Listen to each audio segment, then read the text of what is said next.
This video obtained by TMZ shows the back of a black man on a boat during a large party on July 4th. The man is wearing blue swim trunks, similar to this photo of Nolan Wells that was also taken that day 10 miles off of Mississippi's coast.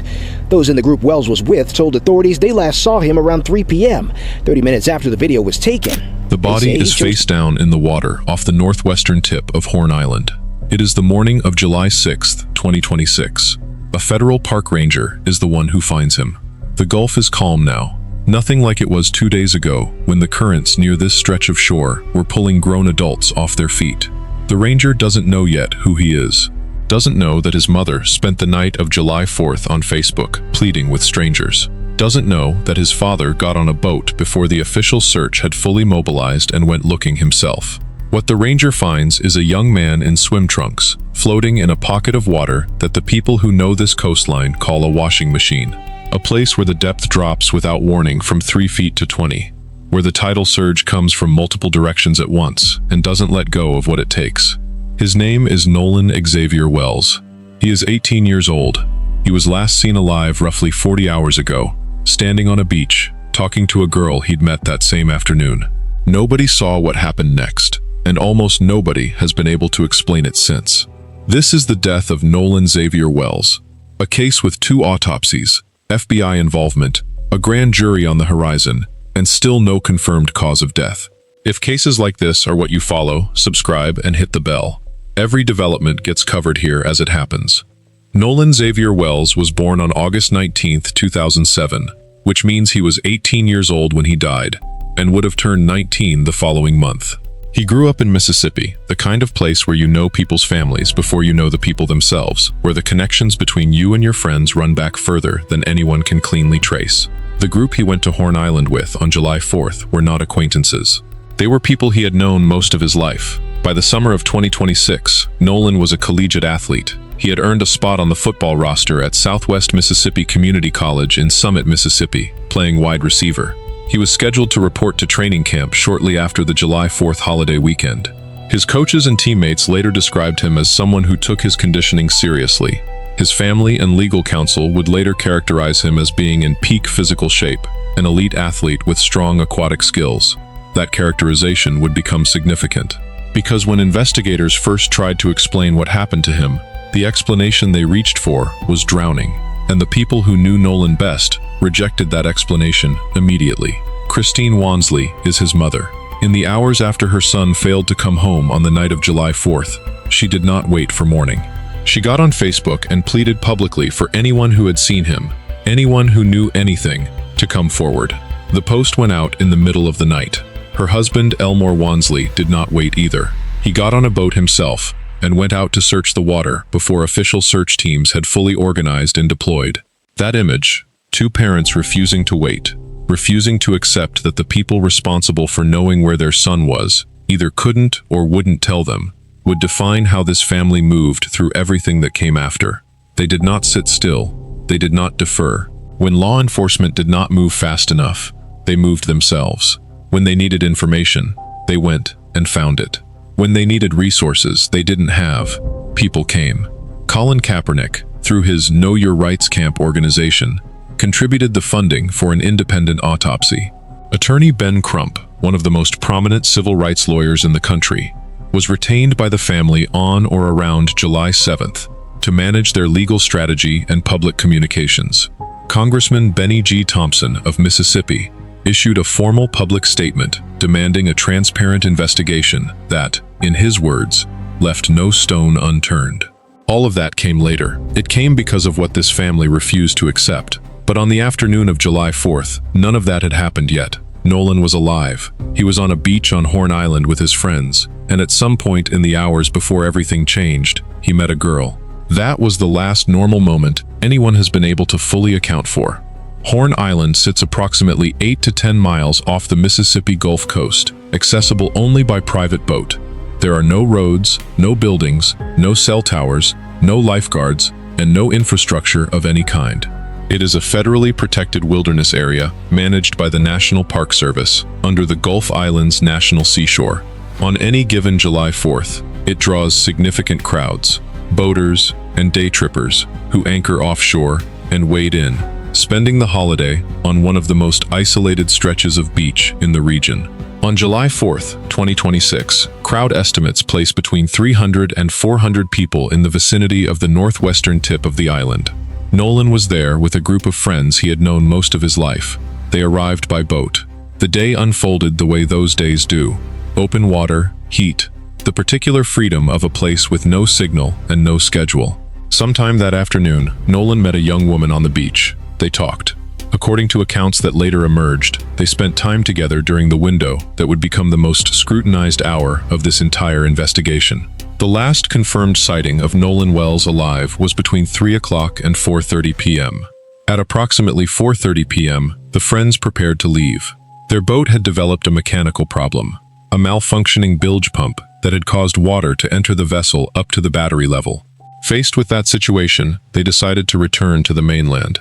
They told investigators that Nolan chose to stay behind voluntarily, that he wanted to keep talking with the young woman, that he told them he would find another way back. The young woman's account, relayed through friends to investigators, says something different. She told investigators that before they parted ways, Nolan said he was heading back to his friend's boat to leave the island with them. Two accounts, directly contradictory. One says he stayed by choice. One says he planned to go. Between those two versions, Nolan Wells vanished. What happened next on the water compounds the confusion rather than resolving it. Around 4 p.m., independent witnesses, including a boater named Melissa Miller and a local charter operator, noted that conditions near the northwestern tip of the island shifted significantly. Strong rip currents developed, severe enough that several people struggled to reach their anchored boats. The area where Nolan was last seen is characterized by a violent tidal convergence. Experienced rescuers affiliated with the United Cajun Navy, the volunteer emergency response organization that joined the search, later described the drop-off near the northwestern tip as instantaneous, 3 feet of wading depth collapsing without warning into 20 feet of open water. They called it a washing machine, a place that takes people by surprise even when they know it's there. None of this explains what happened to Nolan. It provides context for how a person could disappear in that location. It does not explain why he was in that location, or whether he entered the water voluntarily, or what condition he was in when he did. His mother realized something was wrong that night. Her Facebook post went out in the hours after the holiday ended, addressed to anyone who had seen her son. Her husband was already on the water. By the time the Jackson County Sheriff's Department, the U.S. Coast Guard, and the United Cajun Navy had fully mobilized their search, boats, personnel, and sonar equipment deployed across the Gulf, the night of July 4th had passed without Nolan. On the morning of July 6th, a National Park Service ranger found him. He was face down in the water off the northwestern tip of Horn Island, in the precise geographic pocket that rescuers had described as consistent with where the currents in that area deposit what they take. He was wearing swim trunks, the same ones he had been photographed in earlier that day. The coroner, Jackson County Coroner Bruce Lind Jr., confirmed upon initial visual inspection that there were no immediate, obvious signs of foul play or external trauma. That assessment, made before any autopsy, before any toxicology, before the full investigation was complete, would become one of the most contested statements in the entire case, because it was not the end of the forensic story. It was barely the beginning. The Jackson County Sheriff's Department was the lead investigative agency from the outset, with Sheriff John Ledbetter serving as the primary official voice on the case. In the immediate aftermath of Nolan's recovery, Ledbetter and local officials publicly stated that they suspected accidental drowning.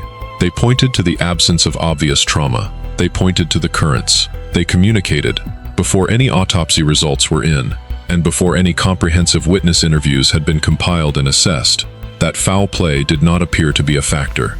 That early public posture created a fracture that never fully healed. For the family, for their attorneys, and for a significant portion of the public following this case, the rapid presumption of accidental drowning, issued as though the investigation were closer to closed than open, felt like a conclusion in search of evidence, rather than evidence in search of a conclusion. Ben Crump said publicly that the contradiction between the young woman's account and the friend's account represented one of the biggest gaps in the entire case. He was right, and yet local authorities had already communicated their working theory before that gap had been meaningfully investigated. The family did not wait for the system to catch up. On the night of July 4th itself, before Nolan's body had even been found, Christine Wansley used the location-sharing application Life360 to track her son's phone. The signal led her not to the island, but to the mainland residence of one of the friends who had been on the boat. She sent a family associate to go and physically retrieve the device from that home. The phone was recovered, but the manner of its recovery, outside of law enforcement chain of custody protocols, introduced evidentiary complications that would follow the case into the courtroom. And what the family found when they examined the device deepened their suspicions considerably. Christine Wansley stated publicly that Snapchat content from July 4th, photographs and video logs that should have remained on the device within the application's standard expiration window, appeared to have been manually deleted before the phone reached them. That allegation has not been forensically confirmed. The phone has not yet been formally examined. What has been confirmed is that the Jackson County District Attorney, Angel Myers McElrath, negotiated a mutual forensic inspection protocol. Digital forensics experts retained by both the state and the Wells family will conduct a joint, simultaneous examination of the hardware. That inspection is pending. Its results are expected to represent the single most significant evidentiary development this case has produced. Meanwhile, the social media activity of people connected to the case became its own contested terrain. Ashley Cole, a Jackson County Chancery judge and the mother of one of the friends who was present on the boat, deactivated her Facebook account. Cole stated publicly that she did so because of severe online harassment and death threats directed at her minor children. She denied any intent to impede the investigation. If you've been following this case since the beginning, you already know how quickly the narrative around it shifted.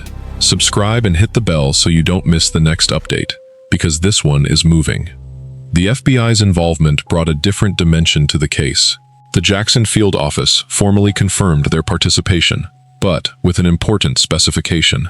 Their jurisdictional mandate, as confirmed, is focused on interstate telecommunication threats directed at individuals connected to the incident. The FBI's role, as stated officially, is not a parallel homicide investigation. It is a response to the harassment and threat landscape that developed around the case as it went national. That distinction matters. It means that as of the most recent verified reporting, no federal agency has independently classified this as a homicide investigation. It also means that the investigative record, the physical evidence, the witness accounts, the forensics, remains primarily in the hands of the Jackson County Sheriff's Department and the Mississippi State Medical Examiner's Office. Both of those entities are still working. The witness pool from July 4th is substantial. Between 300 and 400 people were estimated to be in the vicinity of the northwestern tip of Horn Island during the relevant window. Independent witnesses have spoken to media. The United Cajun Navy's Todd Terrell confirmed that the body's recovery location was entirely consistent with where the currents in that area deposit casualties. Maritime experts have described the conditions that afternoon in detail. But the central evidentiary question, what Nolan did, or what was done to him, in the hour between 3 p.m. and 4:30 p.m., has not been answered by any of that witness testimony. The contradiction between the two accounts of his stated intentions remains unresolved. The young woman has not issued a direct public statement. The friend's account of the mechanical failure and voluntary separation has not been independently corroborated. And then came the autopsies. What the medical examiners found, or more precisely, what they couldn't determine, is the part of this case that changes everything. Stay with us. The state autopsy was conducted by the Mississippi State Medical Examiner's Office on July 7, 2026. The preliminary finding was consistent with what the coroner had observed at the scene. No obvious external trauma. The full determination, cause and manner of death, was suspended pending toxicology results. Toxicology panels of this nature routinely take several weeks to process. As of the most recent verified reporting, those results have not been released. The independent autopsy told a more complicated story. Dr. Roger A. Mitchell Jr., a board-certified forensic pathologist based in Washington, D.C., was retained by the family to conduct the secondary examination. Transport of Nolan's body from Mississippi to Washington was delayed by weather. A sequence of canceled East Coast flights pushed the examination back until July 10th. By that point, the body had been exposed to extreme Gulf Coast heat for nearly a week, and decomposition had significantly advanced. Dr. Mitchell's findings were released publicly at the NOC National Convention in Chicago. His conclusion, cause and manner of death, undetermined, pending further investigation. He found no underlying skull fractures and no evidence of severe deep tissue trauma, but he also identified an 8 to 12-inch focal area of red discoloration in the soft tissue of the occipital region, the back of the head. He stated explicitly that he could not rule out foul play. He also stated why he couldn't rule anything out definitively in either direction.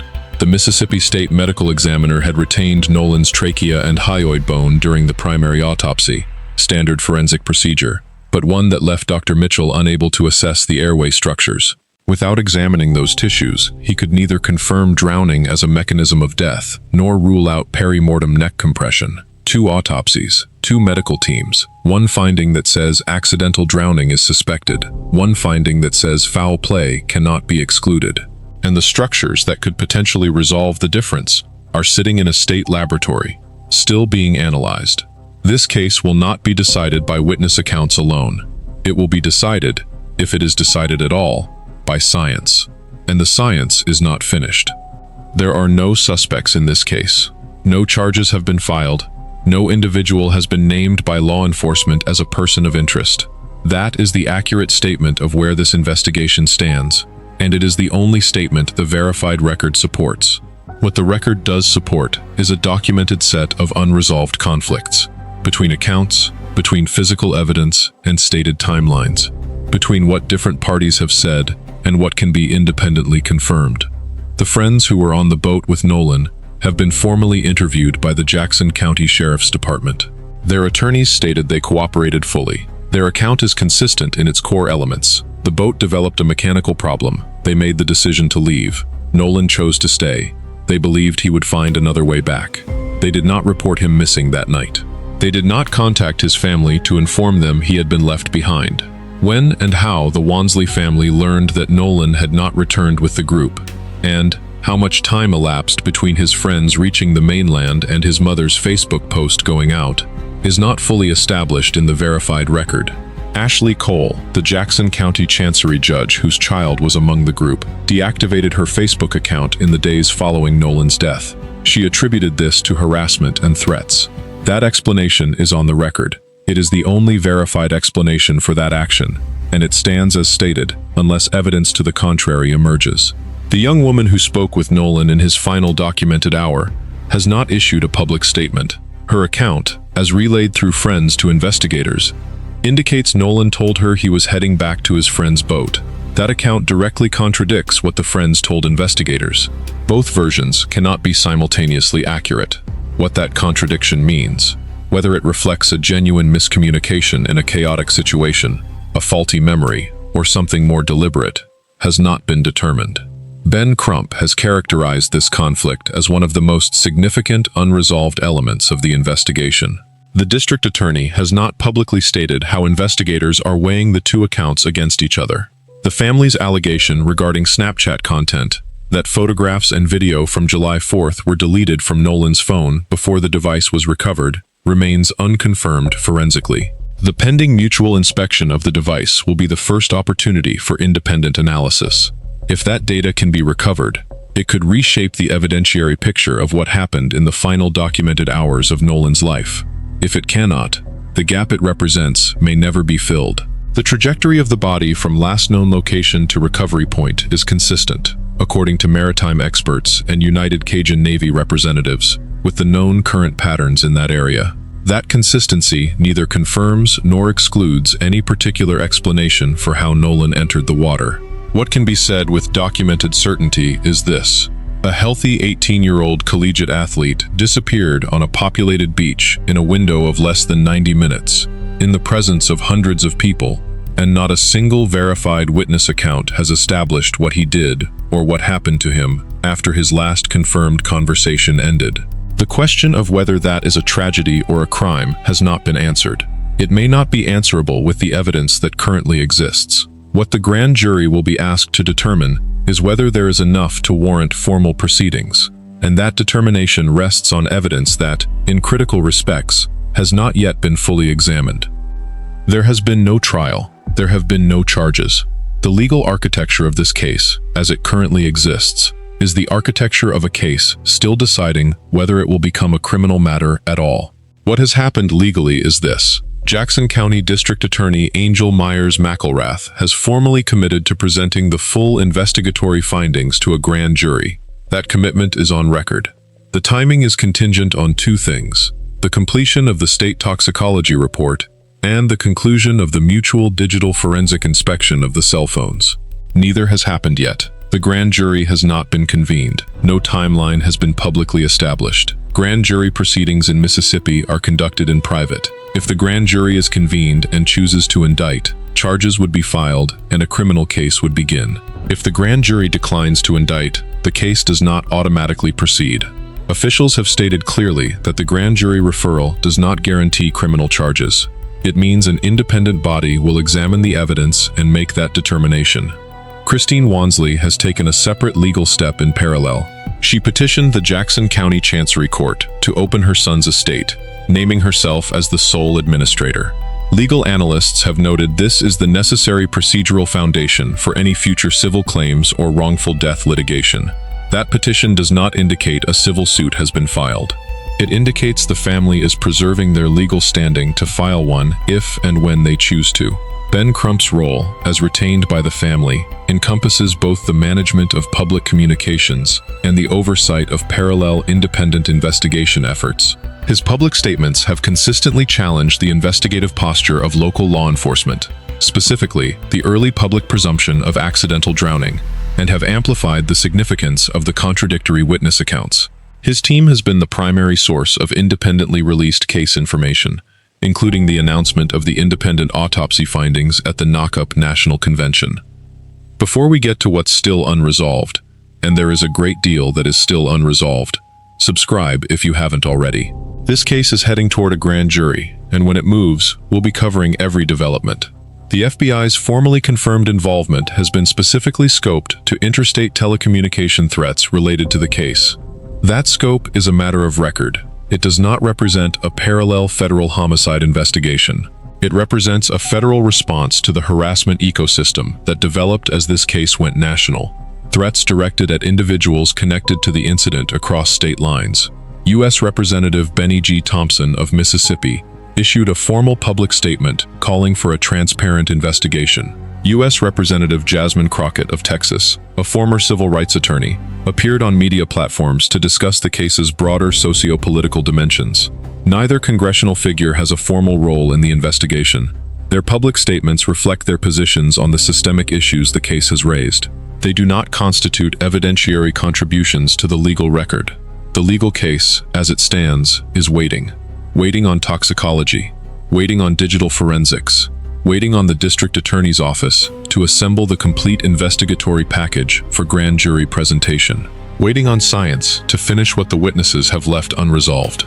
The next section is where the unanswered questions live, and in this case, there are more of them than most. Nolan Wells has been buried. His family has sat with prosecutors. His mother tracked his phone in the middle of the night with a location app and sent someone to go get it from a house it had no business being in. His father was on the water before the search was official. These are not the actions of a family that accepted what they were told. They have not accepted it. They are still fighting. The forensic picture that exists right now is this: one autopsy finding of no obvious external trauma, pending toxicology. One independent autopsy finding of undetermined cause, with a documented area of soft tissue discoloration on the back of the head, and an explicit statement that foul play cannot be excluded. The structures that might resolve the difference between those two findings, the trachea, the hyoid bone, are retained by the state and still being analyzed. Dr. Roger Mitchell made his findings public at the Knock National Convention in Chicago. That venue was not chosen by accident. The family and their legal team have consistently framed this case within the broader context of racial justice in Mississippi. Reverend Al Sharpton spoke at Nolan's funeral and invoked the names of Emmett Till and Medgar Evers. The case has become, for many people following it, something larger than the death of one young man, a referendum on whether Black lives receive the same investigative urgency, the same evidentiary rigor, the same presumption of worth as others. Whether race played a role in what happened on Horn Island on July 4th is not established by the verified record. What is established is that race has shaped every dimension of the public response to this case, the speed with which advocacy organizations mobilized, the involvement of national figures, the scrutiny applied to the initial law enforcement posture, and the family's decision to pursue independent forensic examination rather than trust the state's process alone. Those are facts. What they mean is a question this case has not answered. The unanswered questions, stated plainly, the official cause of Nolan Wells's death has not been determined. Both autopsy processes remain incomplete or pending further analysis. Toxicology has not been released. The cell phone at the center of this case has not been forensically examined. Whether the Snapchat content the family described as deleted can be recovered is unknown. What that content would show is unknown. The young woman who was the last person outside the friend group to speak with Nolan has not made a direct public statement. Whether her account to investigators goes beyond what has been relayed through friends is not confirmed. Whether the friend's account of the boat mechanical failure, the timeline of departure, and the voluntary nature of Nolan's decision to stay have been independently corroborated is not established in the verified record. What 300 to 400 people on that beach saw, or didn't see, in the window between 3 o'clock and 4:30 p.m. has not been fully established. Whether any of this amounts to a crime is a question that belongs to the grand jury, a body that has not yet been convened. Christine Wansley does not have an answer. She has an estate petition and a legal team, and a phone her family retrieved from a stranger's house in the middle of the night. She has 2 autopsies that together have produced something closer to deeper uncertainty than resolution. She does not have the one thing she is owed, a full and honest account of the last hour of her son's life. This is where cases like this one live, in the space between what happened and what can be proven.